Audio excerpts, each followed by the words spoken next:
Welcome back again, and we're almost there. 2 more steps to go.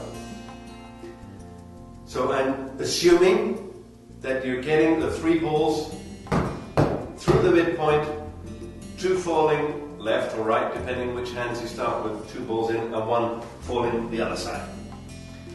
Once again, well done. Super that you've practiced and got this far. So just keep with me and keep going, and very soon you'll be juggling like you've never juggled before. What we're now going to do is walk you through the steps to take the balls out of the air, as it were. And we're going to do that one by one, just like we did with the 2 balls. So I'll show you what's going to happen. I'm taking the first ball out of the air. I still let the other 2 fall, so I'm still getting plenty of thigh muscle practice. I'm taking the first ball again out of the air. And only when that's going well do I move on to the next step, taking the second ball out of the air. Third ball, I'm still letting it fall. It's important once again that you keep practicing all of these steps again and again and again. Every time you're training your brain is learning to move your body, move your hands, etc. It's so important. Don't just be happy that you've done it once or twice. No, again and again and again. It's so important to repeat, to train the brain.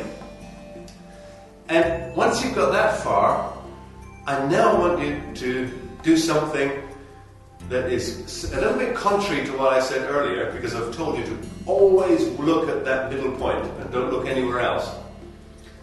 I'm now, just for this very next little step, going to ask you to do something different. I want you to take 2 balls out of the air, but let that third ball keep falling, and I want you to watch that third ball fall all the way down to the ground. I'll show you what I mean. Okay, and again.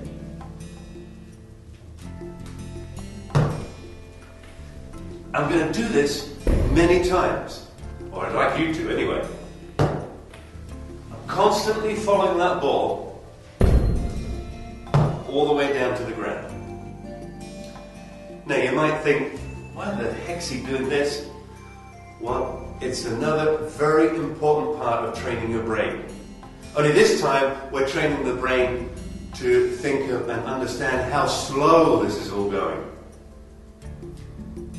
Do you know what it was like when you first started to drive, if you've ever done that? You got in a car, and the driving instructor started to tell you all the things you need to do to be able to move the car forward safely and accelerate and stop and change gear, etc. and look in your mirrors, and you thought, I'll never understand how to do that.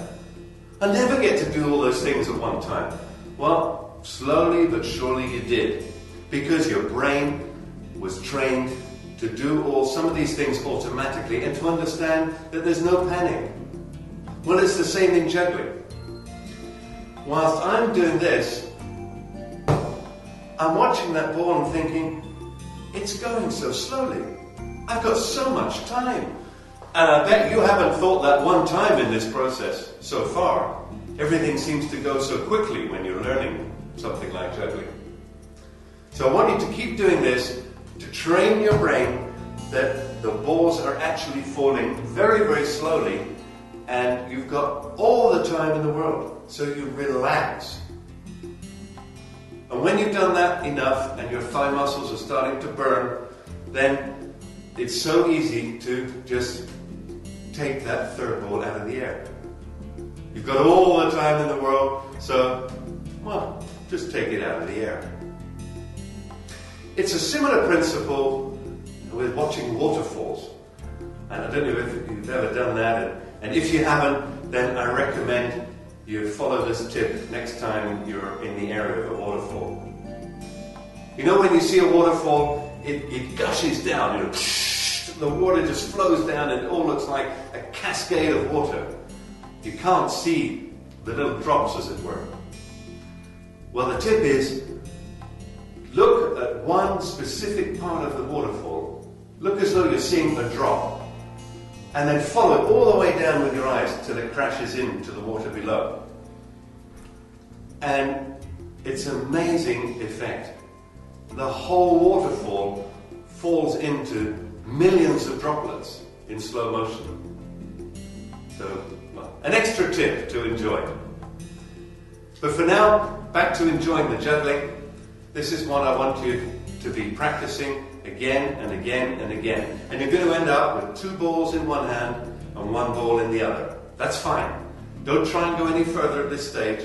Just be happy, very happy, if you can get to there. And you will. Keep on practicing and enjoy. Laugh, have fun, laugh at yourself. But above all, keep going forwards.